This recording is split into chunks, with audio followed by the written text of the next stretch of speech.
Ji-hoon stood in the command center and watched the screens with growing fear. Red lights blinked across every monitor. Alarms screamed through the speakers. Outside the thick windows, he could see the darkness of space filled with enemy ships. Kalar Station was under attack. "How many ships?" Ji-hoon asked. His voice stayed calm, even though his heart pounded in his chest. 12 warships, Commander," replied Hana from her station. She typed fast on her keyboard, her fingers shaking slightly. "They're wrecks. I've never seen so many in one place." Ji-hoon had been a military officer once, back on Earth. He joined the colonial service 5 years ago, thinking those days were behind him. He thought managing a mining station would be peaceful. He was wrong. The first explosion rocked the station. People screamed. The lights flickered and went dark for 3 seconds before emergency power kicked in.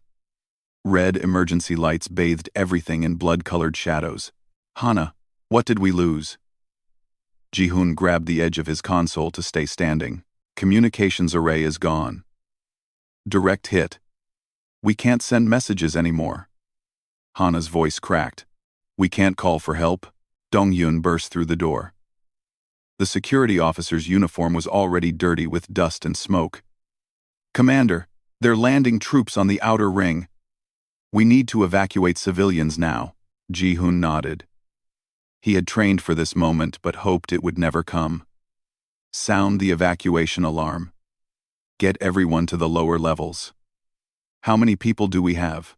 847 souls, sir," Dong-yun said, "including 72 children."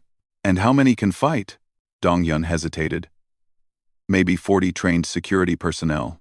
Another 100 miners who know how to handle equipment. That's all." The station shook again. Somewhere, metal screamed as it tore apart. Ji-hoon heard the distant sound of people crying and shouting. Yuna's voice came over the radio. "Medical bay here. I'm already getting wounded. Where should I set up?" "Stay in the lower levels," Ji-hoon ordered. "We'll bring everyone to you." The next hours passed in chaos. Ji-hoon organized the defense while Dong-yun and his security team guided civilians through the corridors. Mothers carried crying babies. Old people moved as fast as they could. Everyone was scared. Hana worked like a machine. She pulled up blueprints of the station on her screens. "I can reprogram the mining lasers. Make them into weapons. It won't be much, but it's something." "Do it," Ji-hoon said. "Take whoever you need." The Vreks were not like humans. They were taller, with 4 arms and bodies covered in hard scales. Their ships used energy shields and plasma weapons. Kalar Station had mining equipment and old security rifles. It was not a fair fight. By the end of the first day, the Vreks controlled the outer ring. Dong-yun's security teams fell back, fighting for every meter. They used explosive mining charges as grenades. They fired from cover and ran before the Vreks could shoot back. It was barely enough to slow the enemy down. Ji-hoon watched from the command center as sections of the station fell one by one. The screens showed empty corridors that used to be full of life. Now they belonged to the Vreks. "Why are they doing this?" Hana asked. She looked tired. Her eyes were red from staring at screens for hours. "What do they want?" "The minerals," Ji-hoon said quietly. "We're sitting on one of the richest deposits in this sector. They want it. They don't care about us." That night, the 700 people still alive huddled in the lower levels. They were packed into cargo bays and maintenance rooms. Children cried. Parents held them close. Yuna moved through the crowds with her medical team, treating injuries with supplies that were already running low. Ji-hoon found Dong-yun checking ammunition supplies. The security officer's face was grim. "We have maybe 3 days of ammunition if we're careful," Dong-yun reported. "Food for 5 days. Water for 7 if we ration hard." "The Vreks won't give us 7 days," Ji-hoon said. "No," Dong-hyun agreed. "They won't." The second day was worse. The Vreks brought in drones. Small flying machines with mounted guns hunted through the corridors. They found 2 groups of civilians who got separated from the main group. 40 people died. Ji-hoon heard their screams over the radio and could do nothing to help them. Hana finished her work on the mining lasers. They weren't real weapons. but they could cut through Vrek's armor if you hit them right. She placed them at key choke points in the lower levels. It was the last line of defense. On the third day, the Vreks began their real assault. They came in waves, using their superior numbers. Donghyun's security teams fought desperately. Every bullet had to count. Every shot had to matter. Ji-hoon fought too.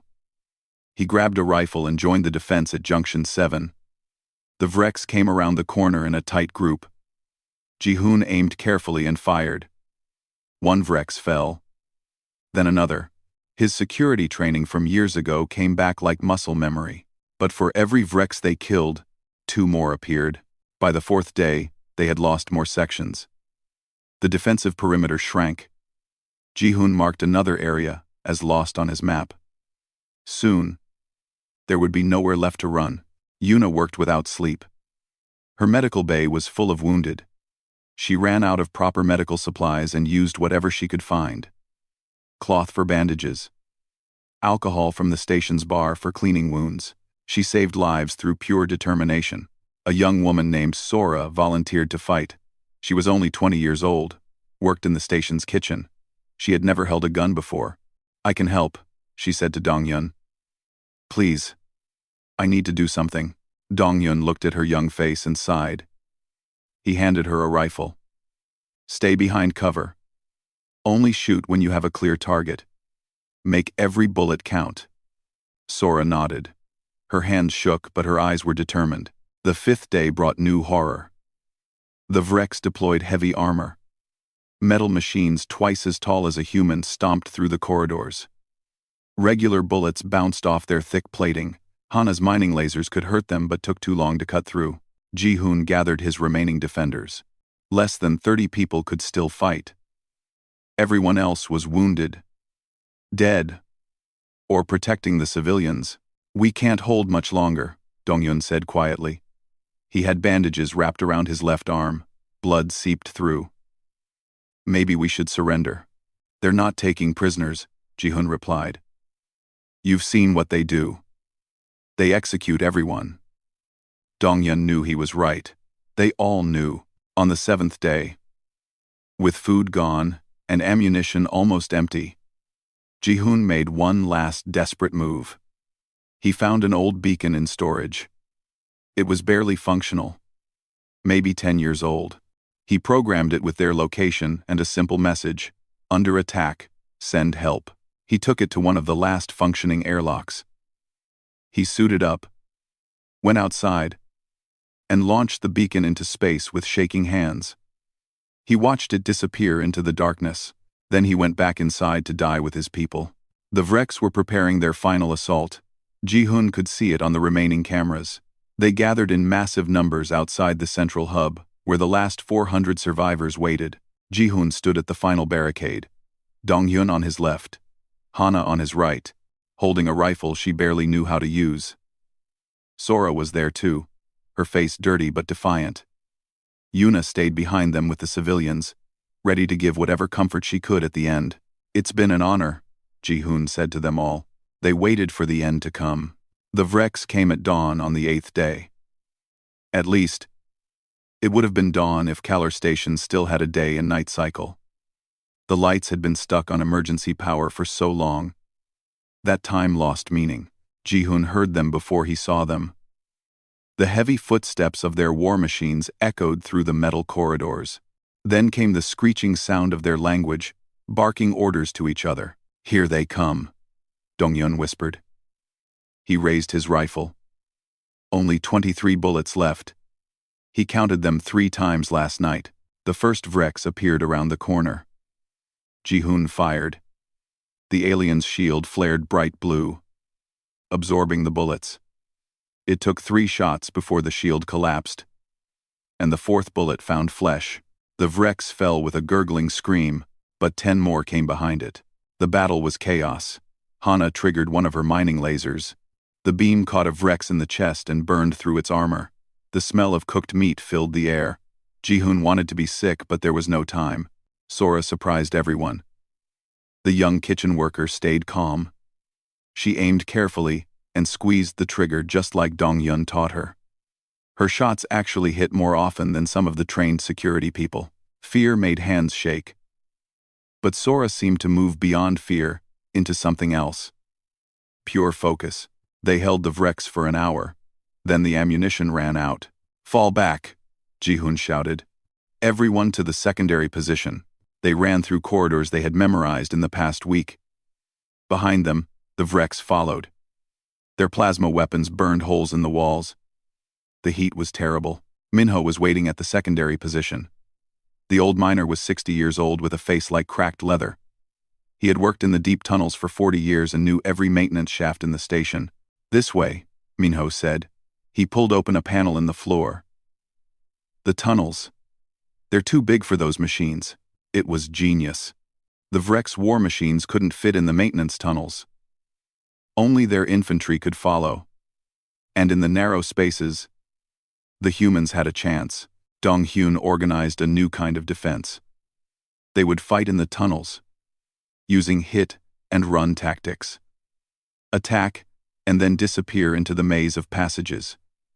Minho knew every path, every connection, every dead end where they could trap the Vrex. "How long can we keep this up?" Hana asked. She reloaded her last magazine of ammunition. "Long enough," Ji-hoon lied. He knew they were dying slowly. But slowly was better than quickly. The tunnel fighting was brutal. The spaces were tight. Sometimes Ji-hoon fought in darkness, using only the muzzle flash of his rifle to see. The Vrex had better night vision, but the humans had desperation. Sora saved a group of children on the third day of tunnel fighting. She was scouting ahead when she heard crying. 15 children had gotten separated from the main group. Lost in the ventilation systems, they were scared and alone. Sora didn't have a map, she didn't have a radio, but she had a good memory. She led those children through the dark passages, following pipes and cables. When Vrex soldiers appeared, she hid the children in supply closets and led the aliens away. She ran through the darkness with her empty rifle, making noise, drawing them after her. Minho found her 3 hours later, exhausted but alive. The children were safe. Sora had collapsed from running so much. But every child lived. Yuna continued to work miracles. Her medical supplies were gone. She used station rations as bandages. She used tools from the machine shop to set broken bones. When someone got infected, she burned the wound with a hot piece of metal because she had no antibiotics left. People should have died from their injuries. But Yuna refused to let them. She stayed awake for days at a time, moving from patient to patient. Her hands were always bloody.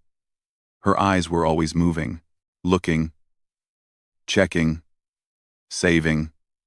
Ji-hoon watched her work and felt something close to hope. If someone like Yuna could keep fighting, maybe they all could. But the situation was still desperate. They had almost no ammunition. Food was gone. People were eating ration paste mixed with water, splitting single meals between 5 people. Children got the most food. Adults went hungry. On the 10th day, the Vrex changed tactics. They stopped chasing humans through the tunnels. Instead, they began sealing the exits.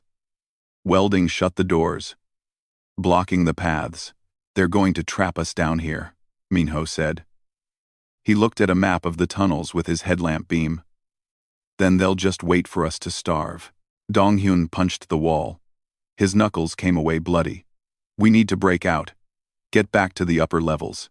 "That's suicide," Hana said. "They have the corridors locked down. Staying here is suicide too," Dong-hyun replied. "At least fighting gives us a chance." They argued while Ji-hoon thought. There had to be a way. Something they hadn't tried. Some advantage they could use. Then he remembered something. The industrial sector. The mining charges. Everyone looked at him. "We had a whole storage room full of explosives," Ji-hoon continued. "Industrial grade, for breaking up asteroids. If we could reach them." "They're 2 sections away," Hana said. She pulled up a mental map. "We'd have to fight through 100 Vrex. Or go around," Minho said slowly.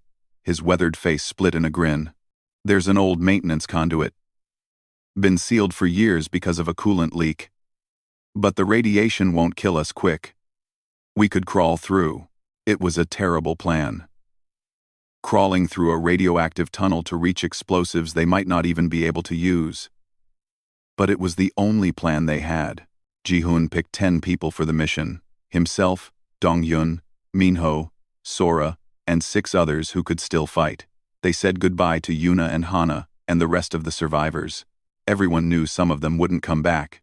The conduit was exactly as bad as Minho described. It was barely wide enough for a person to crawl through. The walls were hot. Ji-hoon's radiation detector clicked constantly. They had maybe 30 minutes before the exposure became dangerous. They crawled in darkness, following Minho's directions. The old miner moved through the tight space like he was born there. Behind him, younger people struggled. Ji-hoon scraped his shoulders raw on the metal walls. His knees bled. He kept crawling. Halfway through, they heard Vrek's voices above them. The aliens were in the section they were crawling under. Ji-hoon held his breath.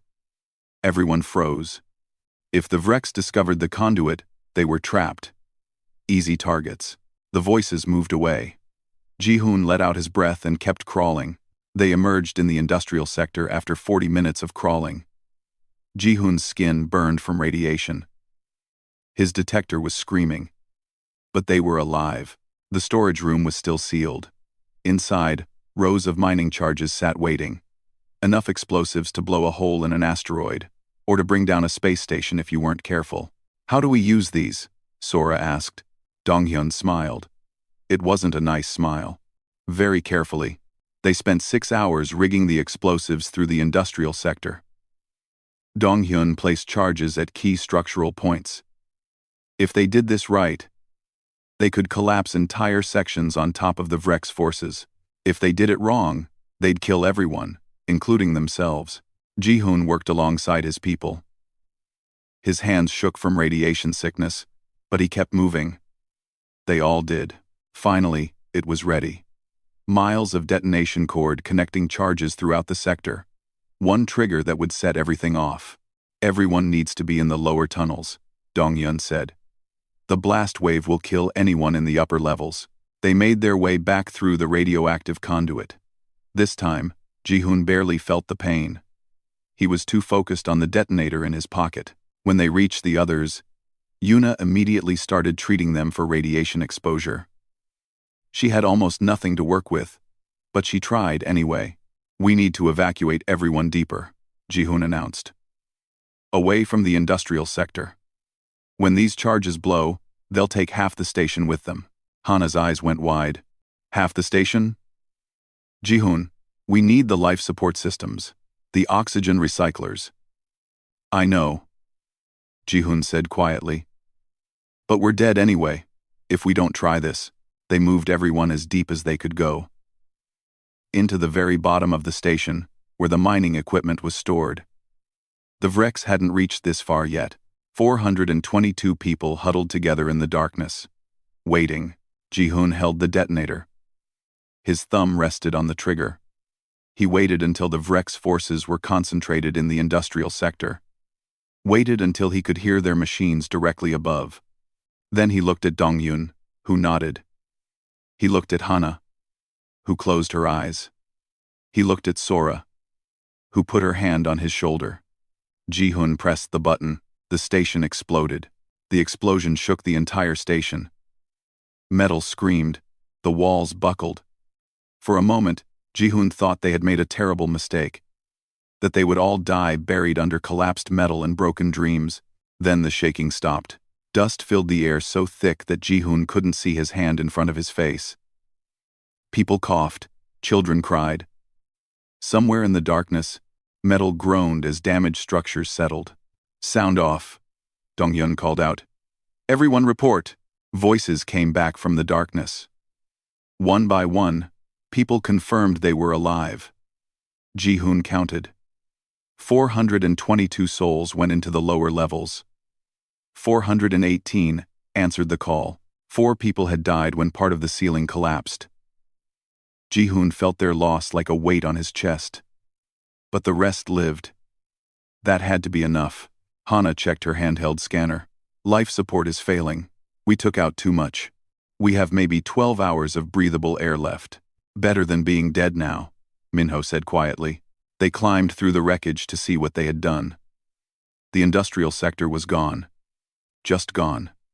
In its place was a massive hole that opened into space. Emergency bulkheads had sealed automatically, preventing total decompression. But whole sections of the station no longer existed, and neither did most of the Vrex forces. Donghyun found alien bodies crushed under metal beams. Their war machines were buried in rubble. The explosion had killed dozens of them instantly and trapped dozens more. Look, Sora said. She pointed to a screen that still worked. External cameras showed the space around the station. The Vrex warships were pulling back. Not retreating completely, but moving to a safer distance. The explosion had surprised them. Made them cautious. They'll come back, Ji-hoon said. Once they realize we're out of ammunition and air. But for now, they had breathing room. Literally. Far away. Beyond the range of any scanner Kalar station had. Something moved through space at impossible speeds. The strike carrier Indomitable was coming. On the bridge of the Indomitable, Commander Taeyong studied the reports with growing anger. A civilian station under attack. Communications destroyed. The fragmentary distress beacon they had received was barely functional, but it told them enough. How long until we reach Kalar? Taeyong asked. 4 hours at maximum warp, replied the navigation officer. But sir, the engines aren't rated for that speed. We could damage them permanently. Taeyong looked at the young officer with cold eyes. There are civilians dying. Children. Push the engines until they scream. I don't care if we have to rebuild them from scrap afterward. Yes, sir, the officer said, and input the commands. Throughout the massive ship, crew members moved with purpose. Fighter pilots ran to their crafts. Drop troopers checked their armor and weapons. Medical teams prepared emergency facilities. Everyone knew what was coming. In the pilot-ready room, Unji gathered her squadron. 24 pilots looked at her with hard eyes. They were the best Earth had. Veterans of a dozen battles. Here's the situation, Unji said. She brought up an image of Kalor Station. Civilian mining colony. 800+ people. Under attack by Vrex raiders for over a week. They've been holding out with mining equipment and pure guts. She showed them recordings recovered from the distress beacon. Images of civilians fighting with makeshift weapons. Children hiding in cargo bays. Bodies in corridors. The Vrex have 12 warships surrounding the station, Unji continued.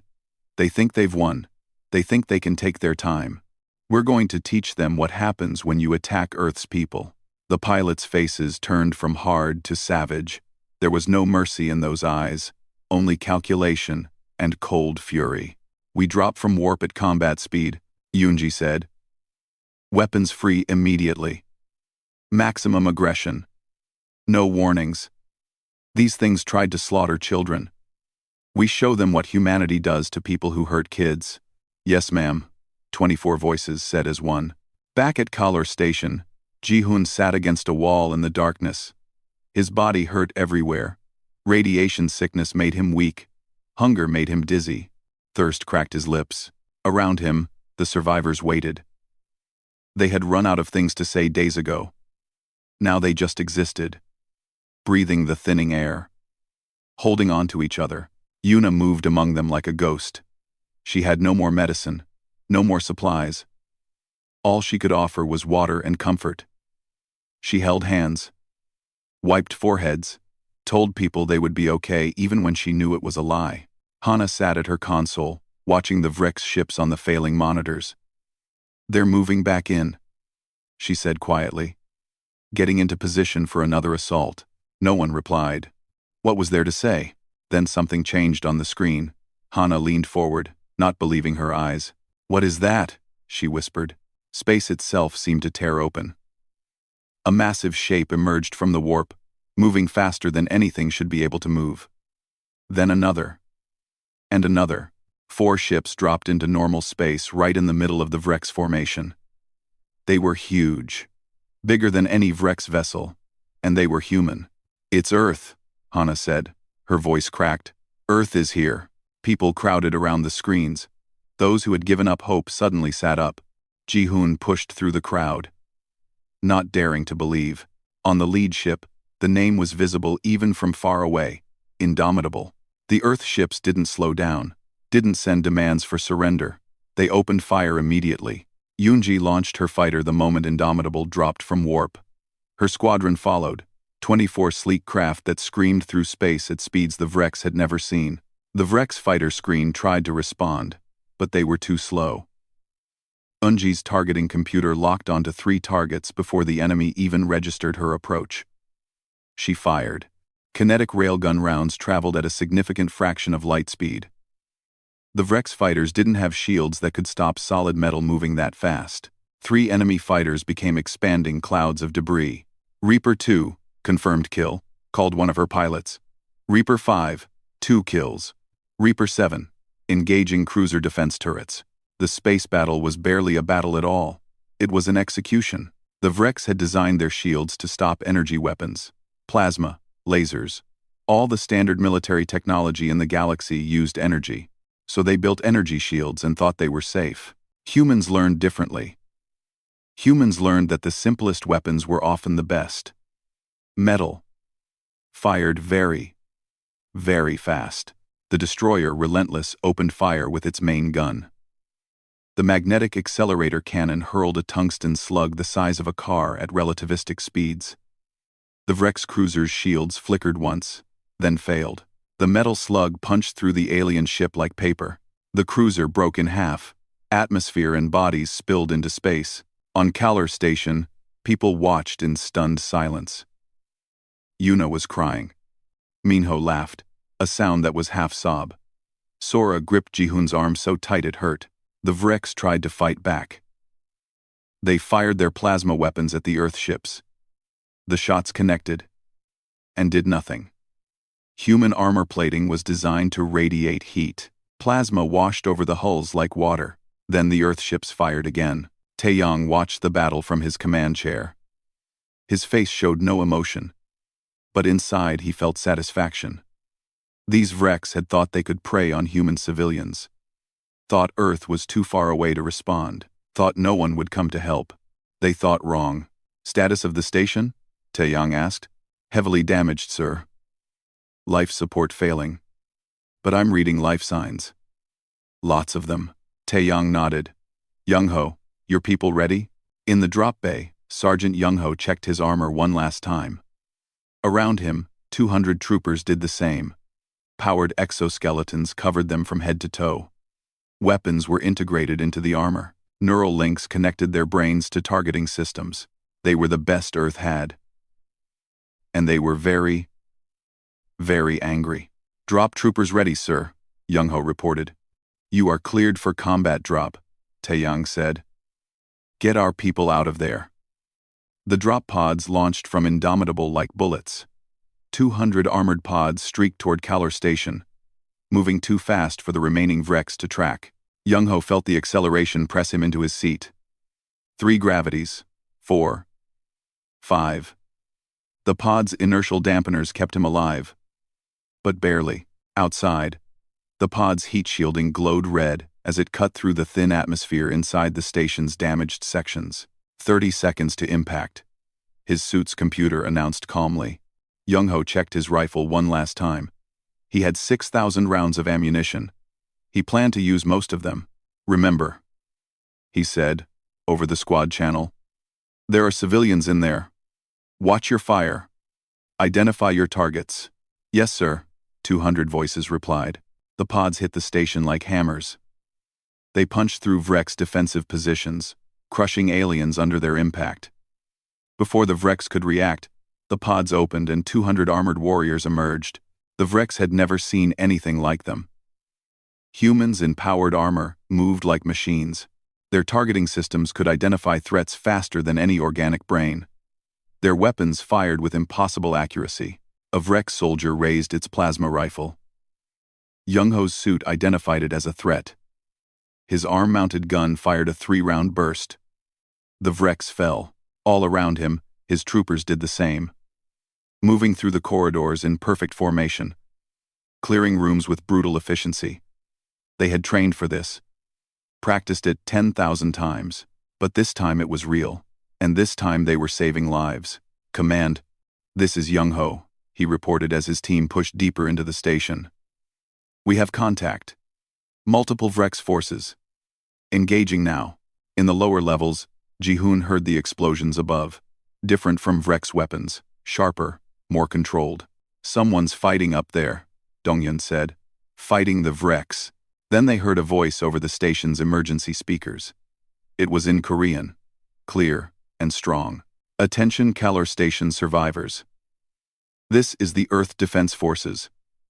We are here. Stay in your positions. Help is coming." Ji-hoon felt his legs give out. He slid down the wall and sat on the floor. Around him, people were crying, laughing, holding each other. Earth had come. Against all odds, across impossible distances, Earth had come for them. They were not alone anymore. Young Ho moved through the station like a force of nature. His powered armor made him strong enough to tear metal doors from their hinges. His helmet display showed him everything: heat signatures, movement, structural weak points. Behind him, his squad moved in perfect formation. They had trained together for 3 years. Each trooper knew exactly where the others would be. They moved like a single organism with 200 parts. A Vrex war machine came around the corner. The same type that had terrorized the station defenders for days. 7 feet tall, covered in thick armor plating, guns mounted on both arms. Young Ho's armor identified it instantly. His targeting system calculated the weak points. Behind the knee joint, under the left arm, the neck seal, he fired his rifle. Explosive rounds hit the knee joint. The war machine stumbled. Before it could recover, Young Ho closed the distance in 2 massive leaps. His armored fist punched through the machine's chest plate.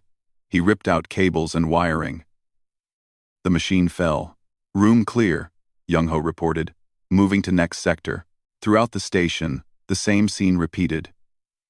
Earth troopers encountered Vrex soldiers and killed them with cold efficiency. The Vrex had been fighting exhausted civilians with makeshift weapons.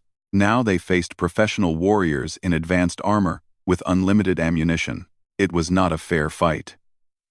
The Vrex learned what it felt like to be outmatched. In the command section, a group of Vrex officers tried to organize a defense.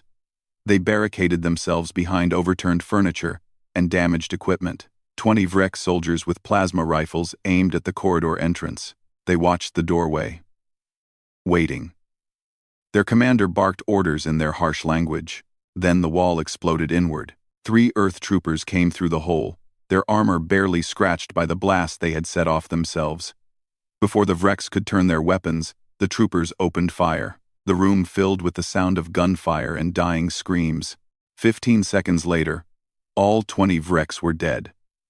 The troopers checked each body, then moved on to the next room. Ji-hoon heard the fighting getting closer.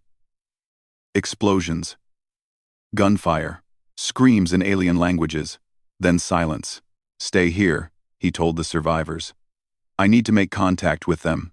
"Commander, you don't know if it's safe," Hana protested. "If it's Earth Defense Forces like they said, we need to guide them to us." Ji-hoon replied. "Too many people could get hurt if we don't coordinate." He climbed through the wreckage toward the sounds of fighting. His body protested every movement. Radiation sickness and hunger had weakened him badly. But he pushed forward. He turned a corner and froze. Standing in the corridor was something from a nightmare. 7 feet of armored human. Weapons mounted on every surface. Helmet with glowing red eye displays. The figure moved with mechanical precision, scanning the corridor. "Don't shoot," Ji-hoon called out. His voice cracked. "Human! I'm human!" The armored figure turned toward him. Ji-hoon saw the weapons track him. His heart stopped. Then the figure's helmet speakers activated. "Identify yourself." "Commander Ji-hoon, Station Commander. I have 400 survivors in the lower levels." The armored figure paused. Then it strode forward and extended a massive, gauntleted hand.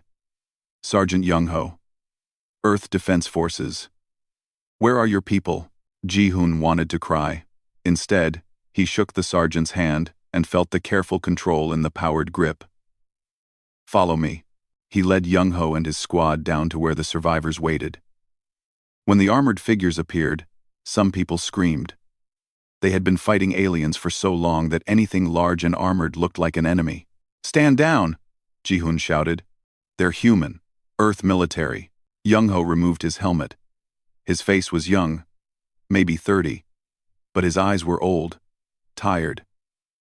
They had seen too much combat. We're getting you out of here, Young-ho said. His voice was calm, steady. Medical teams are already setting up. We'll evacuate the children and wounded first. Yuna pushed through the crowd. I'm the medical officer. We have radiation exposure cases, malnutrition, untreated injuries. We have full medical facilities on our ships, Young-ho replied. Can people walk? Most of them, Yuna said. But we have about 50 who need stretchers. Young-ho spoke into his helmet radio. Within minutes, more troopers arrived carrying medical equipment. Real medicine. Proper stretchers, food packs and water. Sora watched a trooper hand a nutrition bar to a little girl. The child stared at it like she had never seen food before. Then she ate it so fast she nearly choked. The trooper gave her water and gently showed her how to eat more slowly. Why did you come? Sora asked. We're just a mining station. We're not important. The trooper looked at her. He was older than Young-ho, maybe 45. You're Earth's people. That makes you important. But we're so far away. The beacon we sent was barely working. Doesn't matter, the trooper said. We got enough of the message. That was enough. Outside the station, the space battle was ending. The Vrex warships that weren't destroyed were trying to flee. Unji pursued them with savage joy. Reaper Squadron, we have runners, she called over the channel. Command, permission to pursue? Taeyong's voice came back cold and clear. They came here to kill civilians. No survivors. End them. Understood, Unji said. Her squadron chased the fleeing Vrex cruiser. It was faster than her fighters, but not by much. And her missiles had longer range than its weapons. She locked on, fired. 6 missiles streaked through space. The Vrex cruiser tried to evade. Its shields flared as the first 2 missiles hit. The shields held. Then the 3rd and 4th missiles struck. The shields failed. The 5th and 6th missiles hit bare hull. The cruiser exploded in a flash of white light. Splash 1 cruiser, Unji reported. Reaper Squadron. Find the others. The Vrex learned that running was not an option. Earth did not let predators escape. One Vrex captain tried something desperate. His ship was damaged and surrounded. So he pointed his ship at Kalar Station and engaged full thrust. A suicide ram. If he was going to die, he would take the human civilians with him. The destroyer Resolute saw the move. Captain Mireille had 3 seconds to make a decision. She could fire on the Vrex ship. But at this distance, the debris would still hit the station, or she could do something else. All hands, brace for impact, Mireille ordered. Helm. Intercept course. Put us between that ship and the station. Captain, that will, I know. Do it. Resolute moved to intercept. The Vrex cruiser tried to turn, but it was too late. The 2 ships collided at high speed. The impact tore both ships apart. Metal screamed. Reactors exploded. But the force of the collision pushed the Vrex ship away from its trajectory, away from the station. All crew abandon ship, Mireille ordered. This is not a drill. Get to the escape pods now. Her crew moved with practiced speed. They had drilled for this scenario. Never thought they would need it, but they trained anyway. Pods launched into space as Resolute broke apart around them. 93 crew members. 93 pods launched. All recovered by other ships in the fleet. 0 casualties. Back on the station, the evacuation was proceeding smoothly. Earth troopers carried wounded on stretchers. Children held hands with armored soldiers who towered over them. Civilians walked in long lines toward the airlocks where transport shuttles waited.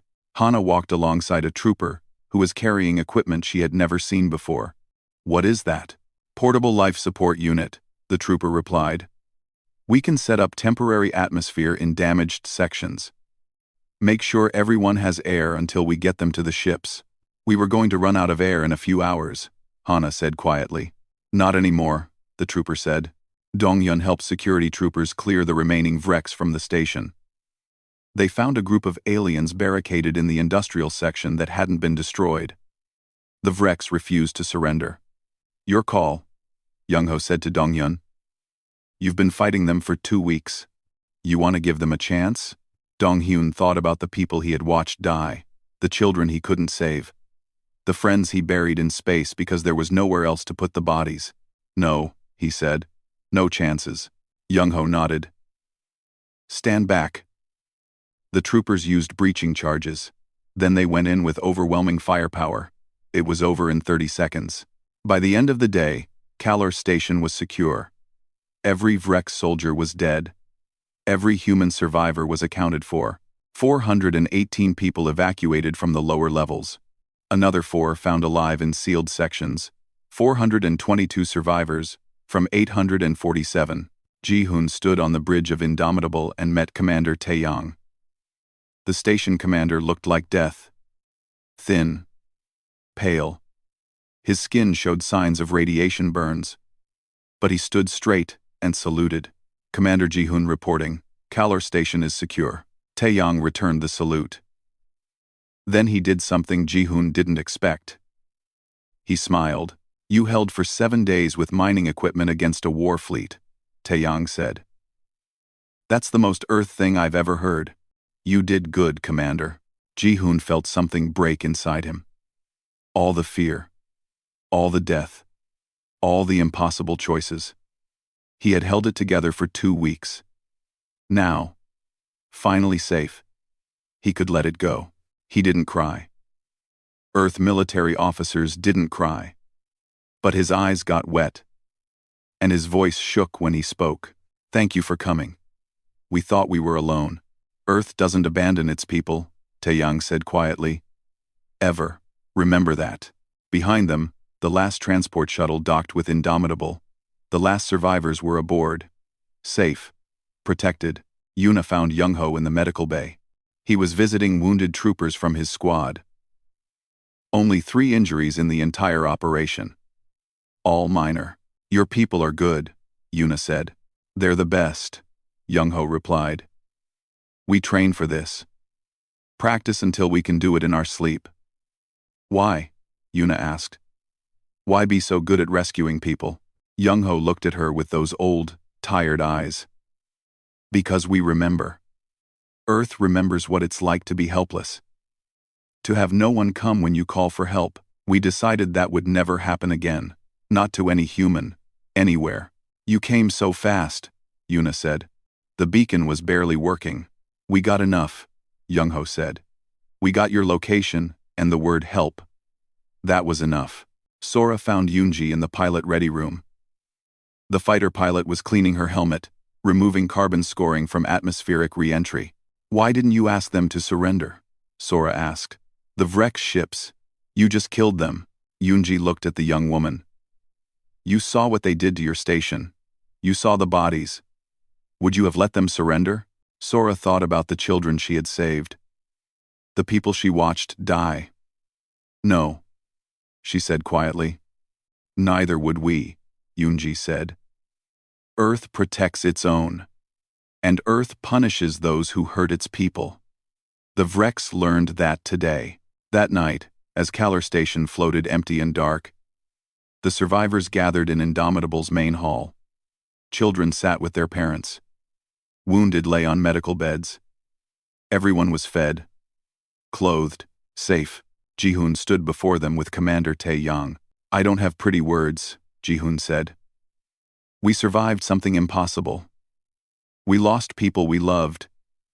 But we're still here. And Earth came for us." The survivors looked at the Earth military personnel standing around the room. Soldiers in armor. Pilots in flight suits. Crew in uniforms. They had come across impossible distances. They had fought with overwhelming force, all to save people they had never met. Earth remembers its children, Taeyang said. No matter how far you go, you're never alone. 3 days after the rescue, Ji-hoon walked through the corridors of Indomitable and marveled at everything. The ship was enormous. More than a warship, it was a mobile city, 3,000 crew members, factories that could build fighter craft, medical facilities better than most hospitals on Earth. This was what humanity had built in secret while the colonies struggled on distant worlds. He found Hana in the engineering section. She stood before a massive reactor, her mouth hanging open in shock. "This is impossible," Hana whispered. "This reactor produces more power than our entire station. And this ship has 4 of them." A human engineer smiled at her reaction. "5th-generation fusion cores. We've had them for 10 years. Most colonies don't know because we keep the technology classified." "Why?" Hana asked. "We could have used this. Our mining equipment could have been so much more efficient." "Because we needed the advantage," the engineer replied. "Earth learned a hard lesson centuries ago. We were attacked once, caught unprepared. Billions died. We swore it would never happen again. So we built ships like this, and we kept them secret." Hana touched the reactor casing, feeling the hum of contained power. "We thought Earth had forgotten about us." "Earth never forgets," the engineer said. "We just work quietly." In the medical bay, Yuna watched doctors treat the survivors with equipment that seemed like magic. Nanobots that repaired radiation damage at the cellular level. Regeneration stimulators that healed wounds in days instead of months. Medicine that worked so perfectly it was almost frightening. "How long have you had this technology?" Yuna asked the head physician. "The nanobot therapy?" "About 15 years. The doctor replied. "The regeneration tech is newer. Maybe 10 years. And the colonies? Get the older versions. Earth keeps the cutting edge for military use. It's not fair, but it keeps us ready to save lives when it matters." Yuna thought about all the people she had lost. People who died from treatable injuries because she didn't have the right equipment. Could this have saved them? "My patients?" The doctor looked at her with kind eyes. "Maybe. Probably. But you saved everyone you could with what you had. That's what matters. It doesn't feel like enough." "It never does," the doctor said quietly. "But you're a hero, Yuna. You kept people alive with basically nothing. That takes a special kind of strength." Sora spent her time with the fighter pilots. She sat in the ready room and listened to them talk. They spoke casually about combat, about kills, about tactics, but underneath the casual words, she heard the discipline, the training, the absolute confidence. Unji noticed her watching. "You want to fly?" Sora blinked. "What? No, I'm just a kitchen worker." "You were a kitchen worker," Unji corrected. "Then you became a soldier. You fought for your home. Saved children from aliens with just your courage. That's not a kitchen worker. That's a warrior." "I'm not strong like you," Unji laughed. "You think I was born knowing how to fly a fighter? I was scared too. The first time I went into combat, I threw up inside my helmet. It was disgusting." "Really? Really?" "But I learned, trained, practiced until I was good. You could too if you wanted. Earth needs pilots. Needs people who know what it's like to fight, to protect." Sora looked at the fighters visible through the bay windows. "Sleek killing machines. I'll think about it." "You do that," Unji said with a smile. Donghyun trained with Youngho's drop troopers in the combat simulator. They let him use a set of powered armor, teaching him the basics. The armor made him strong, fast, connected his mind to weapon systems that could track dozens of targets simultaneously. "This is incredible," Donghyun said. He moved through the simulation, his armor responding to his thoughts. "With equipment like this, we could have held the station forever." "That's the idea," Youngho said. "Earth doesn't want our people to be victims. We want them to be protected. These suits cost more than a house back home, But every drop trooper gets one, because human lives are worth the investment. Can civilians get this? No, military only. But colonies can request Earth Defense Garrison Forces. We post troops at vulnerable locations. Keep the predators away. Dong-hyun finished the simulation. His armor showed a perfect score, 0 hits taken, 20 targets neutralized. He removed the helmet and wiped sweat from his face. I want to join, he said suddenly. I want to be a drop trooper. Young-ho looked at him seriously. It's hard. The training is brutal. 60% washout rate. You'll be pushed to your absolute limit. I held Kalar Station for 2 weeks with a rifle and hope, Dong-hyun said. I can handle hard. Young-ho smiled. It was the first genuine smile Dong-hyun had seen on his face. Yeah. I think you can. ADA. Minho stood at the viewport and stared at the stars. He had lived in space for 40 years, mined asteroids, built colonies, watched humanity spread across the galaxy, but he had never seen anything like Earth's fleet. 5 more ships had arrived to help with the evacuation and repairs. Cruisers. Destroyers. A massive carrier even larger than Indomitable. They moved in formation like dancers. Perfect coordination. Beautiful, isn't it? A voice said. Minho turned. Captain Mireille stood beside him.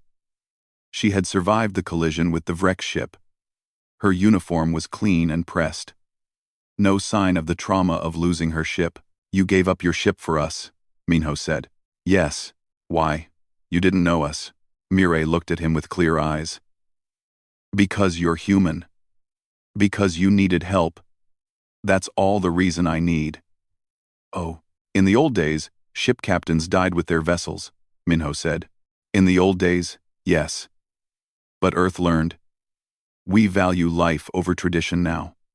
My crew all survived. I survived. We'll get another ship. But you people? You only get one life. That's worth more than metal and engines. Minho felt his throat tighten. He was an old man. He had seen too much. But this touched him deeply. Thank you, he said simply. You're welcome, Mireille replied. Now, I hear you know every tunnel in a station. Earth needs people like you. Colony engineers who understand the systems. Would you consider teaching others? Me? I'm 60 years old. So, you're not dead. You have knowledge worth preserving, worth passing on. Earth has training academies. We could use someone with your experience. Minho thought about it. Thought about teaching young engineers how to survive. How to fight. How to protect their homes. I'll do it, he said. Throughout the ship, similar conversations happened. Survivors talking with Earth personnel. Learning about possibilities. About futures they never imagined. Some chose to return to colony life. Earth would rebuild Kalar Station. Make it stronger. Better defended. Those who wanted to go back would have a home. Others chose different paths. Military service. Engineering corps. Medical training. Earth offered opportunities to everyone who wanted them. On the 4th day, Commander Taeyang called a general assembly. All survivors gathered in the main hall. Crew members lined the walls. Taeyang stood on a platform where everyone could see him. You all suffered, he began. You fought. You survived against impossible odds. Earth is proud of you. All of you, he gestured to Ji-hoon. Commander Ji-hoon held command under fire. Made impossible choices. Kept his people alive. The Earth Defense Forces recognizes his service. An officer stepped forward with a medal. Not a flashy decoration. A simple bronze star on a plain ribbon. But every military person in the room stood at attention when they saw it. The Star of Valor, Taeyang said, for extraordinary bravery in defense of human life. Ji-hoon accepted the medal with shaking hands. He had never cried when people died. Never cried when things were hopeless. But now, recognized and honored, tears ran down his face. Taeyang called others forward, Dong-hyun for his defense of the civilians, Hana for her engineering work, Yuna for saving lives without resources. Minho for his knowledge of the tunnels, Sora for rescuing the children. Each received the Star of Valor. Each earned the respect of Earth's finest warriors. But everyone here deserves recognition, Taeyang continued. Every person who held that station, who refused to give up, who protected the children and the weak. You are all heroes. He stood straighter. The siege of Kalor will be remembered. It will be taught in military academies. Future officers will study how you held impossible ground. Future soldiers will learn that courage and determination can overcome any odds. The Vreks thought they could prey on human civilians. They learned what countless aggressors learned before them. Humanity protects its own. Humanity's wrath is absolute. And humanity never forgets. The room erupted in applause. Not polite clapping. Real, genuine applause that went on for 5 minutes. Soldiers in armor pounded their fists against their chests in salute. Pilots whistled. Crew members cheered. The survivors stood in the center of it all, overwhelmed. Later, Ji-hoon stood at a viewport with Taeyang. They watched as construction ships began work on Kalor Station. Massive drones carried new hull sections. Engineers in spacesuits worked on the damaged areas. You're rebuilding it, Ji-hoon said. Of course. It's your home. We'll make it better. Stronger. With proper defenses. A garrison of troops. Real weapons. No one will threaten Kalor again. How many other colonies need this protection? Dozens. Maybe hundreds. And we're working on all of them. Earth has been building in secret for decades. Ships. Weapons. Training. We have fleets you've never heard of. Armies that don't officially exist. All to make sure what happened to you never happens to anyone else. Why secret? Because we learned. Predators don't attack strong prey. They attack the weak, the isolated. If the galaxy knows how strong Earth really is, they'll unite against us. So we appear weak, we appear distant. We let them think we've forgotten the colonies. But you haven't. Never. Every colony has a guardian fleet assigned to it, always within reach, always ready. You just don't see them until you need them. Ji-hoon watched the reconstruction work. We really aren't alone. No, Taeyang said. You're never alone. Earth stands watch. Always. On the 6th day, the survivors prepared to leave. Some would stay on indomitable, joining Earth Defense Forces. Others would go to other colonies. A few would return to Earth itself, the home they had never seen. Ji-hoon chose to stay on Kalor. To rebuild. To command. You sure? Taeyang asked. You could serve in the fleet. We need experienced officers. Kalor is my home, Ji-hoon said. I held it once. I'll hold it again. But this time, I won't be alone. No, Taeyang agreed. You won't. We're posting a full company of drop troopers, 3 destroyers on permanent station, fighter squadron, and the best defense systems money can buy. The Vreks won't come back? Oh, they might try. Once. Then they'll learn what happens when you attack a protected world. They'll spread the word. Earth's colonies are off limits. Ji-hoon smiled. It was the first real smile he'd had in weeks. Good. The last transport prepared to leave. Ji-hoon stood at the airlock with the survivors who were staying. Hana, Donghyun, Minho, Yuna, Sora, and 300 others who chose to rebuild. They watched through the viewports as Indomitable prepared to leave. The massive carrier fired its engines. Other ships fell into formation. They came from the heavens, Yuna said softly, just when we needed them most. They came because we called, Hana replied. Because Earth heard us. Earth always hears, Minho said. His old voice was strong. That's what I'll teach. Earth always hears. Earth always comes. The fleet moved away, accelerating toward their next mission. Somewhere else in the galaxy, someone needed help. Earth would be there. Kalor Station began its slow reconstruction. Work crews labored day and night. Drop troopers in powered armor patrolled the corridors. Destroyers circled in protective patterns. And in the distance, invisible to scanners, a Guardian fleet waited. Always watching. Always ready.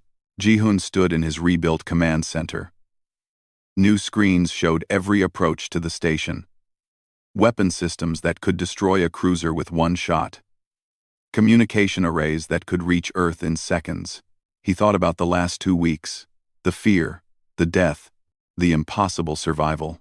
But most of all, he thought about that moment when Earth ships dropped from warp, when humanity's thunder rolled across space. When he learned that Earth never abandoned its children, he recorded a message in the station log. For future commanders. For anyone who came after. They came when we called. Through impossible distances at impossible speeds. They came because we're theirs. Because Earth protects its own. Remember that, when things are darkest, when hope is gone, Earth hears, Earth comes, and when Earth comes, it comes with thunder. He closed the log and returned to work. There was much to rebuild, much to prepare.